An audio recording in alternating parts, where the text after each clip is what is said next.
I'm hacking my nervous system so I can feel this metal cube even though it's not real. This harness can actually transmit a sense of touch. It actually talks directly to your nerves using small electrical signals. Why do this? You see something in front of you, when you try to grab it and it's not there, you realize it's just a virtual world. What we're trying to do is bring that reality, bring that connection where if it's a keyboard, when I press a key, I feel it. You can feel it. You target like this, and then you grab it, and it hits your hand. All right, what the is happening right now? Those are real experiences, but there's nothing there. What you're interacting with is digital. It is not a physical interaction. I just want to note for the record, perfect score. Every time. Every time. What we've done at Afference is we create an interface between the digital realm and your nervous system. Another way of saying this is that we're skipping the skin. Just try this. Click the like, subscribe, and alert button below this video to see if you get any haptic feedback. Laura, was that funny? No. Will this technology take the virtual out of virtual reality? Keep watching to see how it works and what it'll mean for you. This is Hard Reset. We came to Case Western Reserve University, which is a long name for a university. Anyway, we came here to meet this guy. I'm Jacob Siegel. I build wearable devices that let you feel things that aren't there. That doesn't sound very easy to do. I bet you could use some help from a world-renowned expert in sensory neurophysiology and using electrical technology to excite and talk to the human nervous system. My name is Dustin Tyler. I'm one of the world's experts in sensory neurophysiology and using electrical technology to excite and talk to the human nervous system. Well, okay then. Jacob and Dustin are the co-founders of Afference. They're developing a new technology that allows us to transmit sensations directly into our nervous system. But this actually grew out of their expertise in making prosthetics. My career has been what we call neural engineering, and that's been building devices to connect to the central nervous system, so the nerves in the arms and legs or the brain directly. One of the people we've worked with, were able to even get her to walk down the aisle to her wedding. Those kind of things were really meaningful because you realize that technology has the capability to impact somebody's life in a meaningful way. The sense of touch is, I would say, underappreciated part of our lived experience. As someone loses a limb, they've lost functional capabilities. But what's more meaningful is the emotional or psychological effects of losing a limb and having a sense of wholeness. And a sense of wholeness comes from the sensory information that your brain is getting about yourself and what you can do with your body. And so that's where the sense of touch is remarkably meaningful. We are giving information to the brain that you have never felt before. This research into how prosthetics can link up to our nervous system is part of what makes this new technology possible. The nerves under our skin are like little transmission lines for the signals from our body to our brain. If we can tap into those transmissions, we could send a signal that tells the brain our finger is pressing on something or touching something. Most haptic systems you've probably experienced are using little vibrating motors. This is a pretty crude way to imitate the way we experience tactile sensations. Not only are those motors kind of bad at replicating touch, they're also bulky and expensive.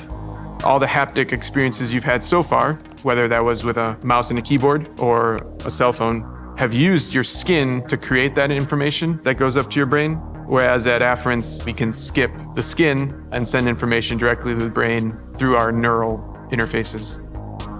So the way that our hands normally work is you have 17,000 little sensors in your skin, right? So the skin picks up all these interactions we have with the environment. All those run to a bunch of wires that come down through your finger, up through your hand, all the way up to your spinal cord. So the brain gets, as I touch a finger, there's a bunch of impulses that run along this wire. It's just like a telephone cable at that point. The information's from the fingertip. Everything else is transmission. Our technology allows us to put information into that wire. So if it's not created on the fingertip, I can fake it, put that same information on the wire. The brain didn't know it didn't come from the fingertip. So by creating that information, your brain says, oh, that was my finger. I felt my finger touch something. It didn't, but I give it the same information and the brain didn't know it was any different. Right now, this tech can allow users to experience basic sensations, but over time, it'll be able to do far more. They're currently researching and building a library of how to send different signals for different sensations. So, what's it like to virtually touch something? I got to dive in and try out the Afference Phantom harness, which is kind of like a cool future glove. It leaves your fingertips exposed so you don't lose much dexterity. So this we call the Phantom, is the overall product area. But the idea is this is our control unit. And so this is taking information via Bluetooth from the headset or whatever device, and we convert that into the neural code, if you will, so how we're going to stimulate. And then there's a wiring harness through here, then it goes down to each of the fingers. We have multiple contacts. Right. The idea on this is from all the sensors in your finger here where you can feel that, your skin picks it up, but that signal is sent along nerves that head here and up to your brain. So we're interacting with those at this point, the base of the finger, so we can take this neural code from the controller, apply it here. The activation happens in that nerve here, but it came from here, from your brain's perspective. Right. We often think of touch as the part where I feel my finger. But the interesting part about this is that information that comes from our hands, that comes from our sensory system, when it heads into the brain, it goes all over the brain, not just the part that physically feels it. But when you are pushing a key, for example, your brain has already processed that like tenths of seconds ahead of when you actually feel it. So I might be able to see that I push a key on a keyboard, but if I feel it, I can start moving to the next one before I actually even realize I've touched it. And so that sense of touch not only brings us the reality that it exists, but it also allows us to interact with it much more effectively and efficiently than we can without touch. Okay, so I'm here in a room. I've got these pillars in front of me. I've got another one bites the dust, sort of sporadically coming out of this speaker. I've got a glowing blue sphere, and I've got a crackling fire right here. And each one sort of has its own sensation associated with it. As your hand moves away from the fire, right, it dissipates, right? Yeah. Like you would expect. But I definitely feel all the tingle across my all 5 of my fingers. You can feel the beat, right? We're playing music now through the speaker, and the beat of the music is coming through both the audio as well as through the Phantom.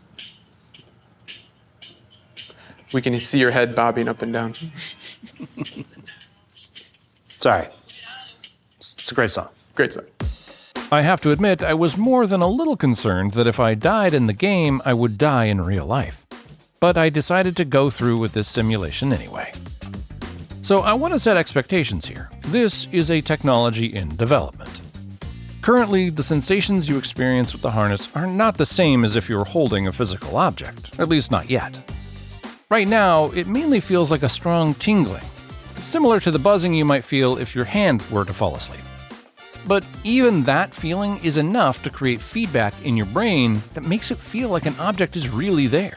As you touch something that is digitally represented, that means it's air. If you don't feel anything, it's hard to know when something occurs. Your brain is also confused because it's seeing an object, but it's not feeling it. We start to blur into this idea of what is reality, and the reality that we experience is just electrical information reaching our brain. Because the brain is in a black box, it's called your skull, and it doesn't see anything except the electrical information that it receives.